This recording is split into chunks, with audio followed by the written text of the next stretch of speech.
दोस्तों, मैं हूं आरजे कार्तिक। एक बड़ी छोटी सी कहानी एक सेठ जी की। बहुत पैसा था, बहुत सारे बिजनेस चल रहे थे और जैसे जैसे बिजनेस बढ़ते जा रहे थे उनकी भक्ति प्रभु में बढ़ती जा रही थी।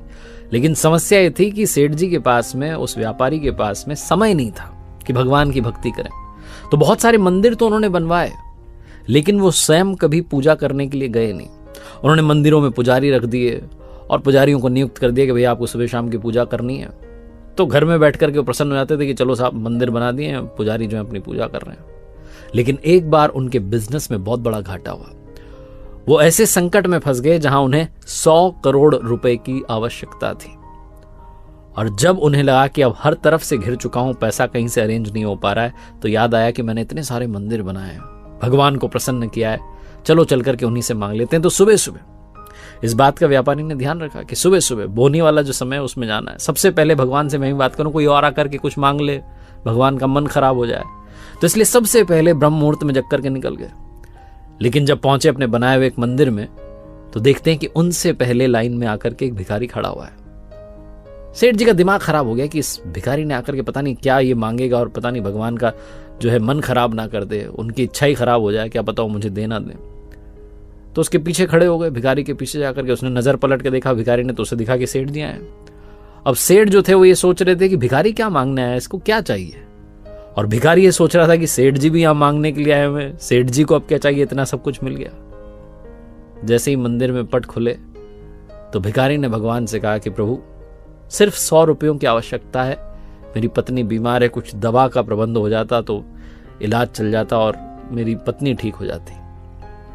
और वो बोले जा रहा था, भगवान बस 100 रुपये, बस 100 रुपये मुझे आज दिन भर में मिल जाए, ऐसी कृपा कर देना कि 100 रुपये शाम तक इकट्ठे हो जाए।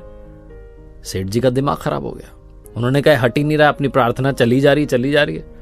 बिना देरी के अपनी जेब में से 100 का नोट निकाला और उस भिखारी के हाथ में रखा, कहा जाओ जाओ जाओ, दे दिए 100 रुपये, चलो निकलो भी यहां से, मुझे बात करने दो। भिखारी बड़ा खुश हुआ, भगवान को ढोक देकर के प्रणाम करके धोख लगा के निकल लिया कि वाह, आपने तो सुबह सुबह ही काम कर दिया। अब बारी थी सेठ जी की। सेठ जी हाथ जोड़ के खड़े होकर कहने लगे, प्रभु उस भिखारी को तो मैंने भगा दिया 100 रुपये दे करके, अब मेरी बात सुन लो, मुझे 100 रुपये नहीं 100 करोड़ रुपए चाहिए। कहीं से भी उसका इंतजाम करवा दो प्रभु, बस मुझ पर कृपा बरसा दो। बोले जा रहे थे बार बार। तो कमाल ये हुआ कि मूर्ति में से भगवान प्रकट हुए और कहने लगे कि तूने एक भिखारी से तो मेरा पीछा छुड़वा दिया, उसे 100 रुपये दे करके, अब मुझे तुझसे भी बड़ा भिखारी ढूंढना पड़ेगा जो आए और तुझे 100 करोड़ रुपए दे करके तुझसे मेरा पीछा छुड़वा दे। सेठ जी की आंखों में आंसू आ गए। कहने लगे, प्रभु ऐसा क्यों कह रहे हैं। भगवान ने कहा, बस यही तो सच है, तुमने इतने मंदिर बनवाए, इतना सब कुछ करवाया, लेकिन कभी मिलने नहीं आए।